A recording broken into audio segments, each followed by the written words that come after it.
Hello everyone, welcome to the Monday forecast. So it's the start of the week and let's see what is happening in the market. So here we have the euro and the US dollar, and what I can see on this pair that we are forming a descending. So there was a descending right here and now we broke to a downside with some momentum. So we got this descending and then we got this nice impulse to a downside. So this is looking very good, and I know that on the euro pairs we can get this sort of formation where we have a descending and then impulse in the same direction.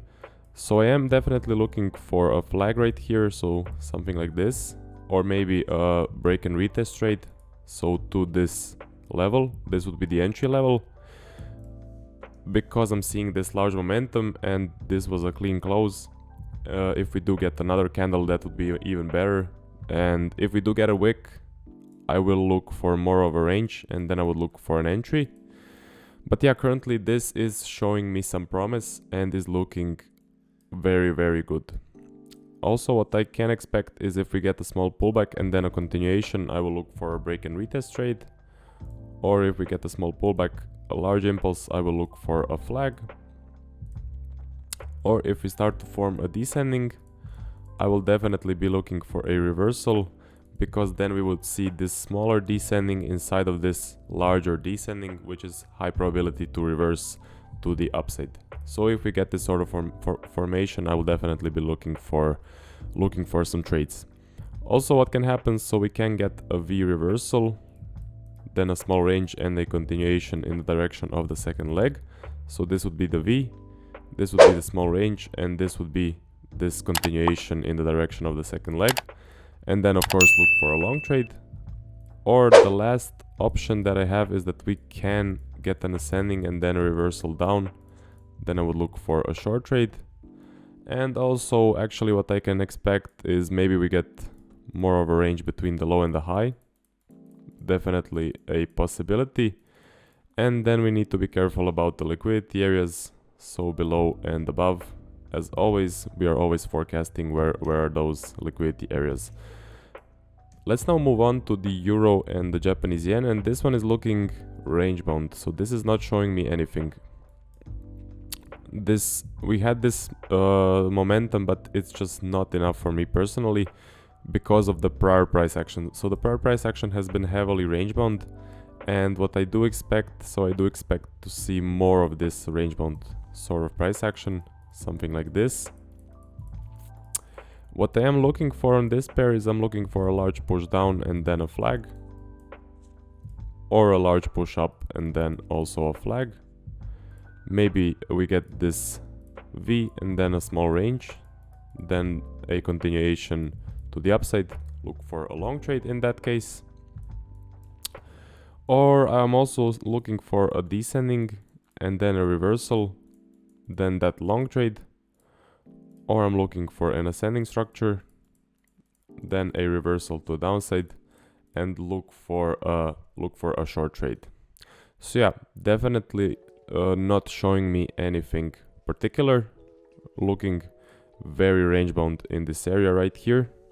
So I'm waiting for some cleaner price action and some nice moves to get in on a trend, or maybe a nice clean ascending or a nice clean descending. Okay, so let's take a look at the Aussie pairs. So here we have the Aussie and the US dollar, and this one is also heavily range bound. If we squeeze it in a bit, so it has been range bound for the past 2 weeks, I think, and it is just not showing me anything. Huge wicks to the downside, huge wicks to the upside. So I'm waiting for some nice price action. There was an opportunity to enter on a long trade right about here. So maybe some people were seeing this as a nice impulse to the upside, then a small pullback and a continuation of the upward trend. But because of the prior price action, because we were at this huge range bound market condition, this was just not enough for me. I wanted to see a much larger push in order to be looking for any trades. So maybe some people are now tagged into this trade, but for me personally, the prior price action was just not good to enter any sort of trades.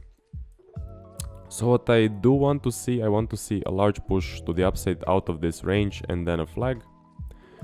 or I do want to see a large push to the downside that shows me momentum and then also a flag, or I want to see an ascending into the upper area of the range and then a reversal.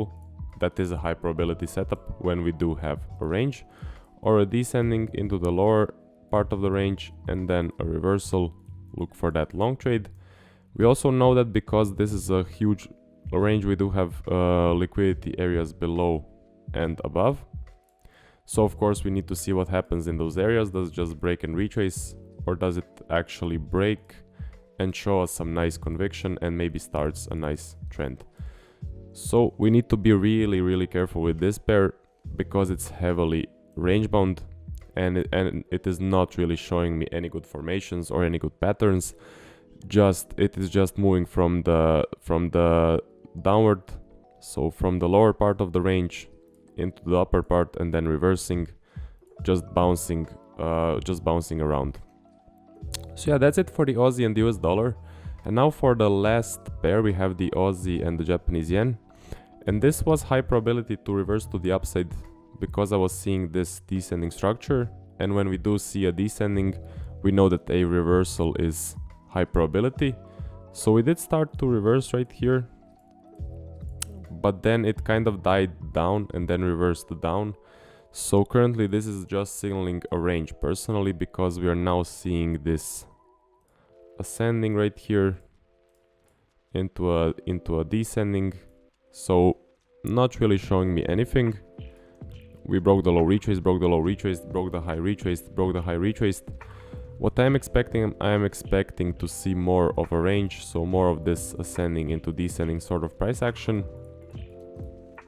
What I would like to see to look for any trades is I would like to see a nice push up, so a large push up and then a flag, or a large push down and then a flag, or maybe a trend to start to the upside. That would be very good. So a large push up, pullback, then a break and retest trade, or a push down, pullback, also a break and retest trade. Or I would like to see a nice clean ascending that sort of cleans up the prior price action and then a reversal down. Look for that short trade, or maybe a descending structure that also cleans up the price action a bit and a reversal, and then look for a long trade. So yeah, that's it for the Aussie and the Japanese yen. Not really showing me anything. I was seeing, as I said, this descending and was expecting maybe a trend to start to the upside, a nice large trend, but that didn't happen. We actually got indication of a range, so we got this ascending into descending into another ascending structure, which is not really a part of my plan. So I'm sitting on my hands and waiting to see some better price action. So yeah, that's it for the forecast. Currently it's Monday. We know that on Mondays and Tuesdays the market can be predominantly range bound, and we do need to wait maybe for Wednesday or Thursday to start seeing some moves. So let's be patient for now, and we will see if we get some nice momentum. So that's it, and I will see you guys tomorrow.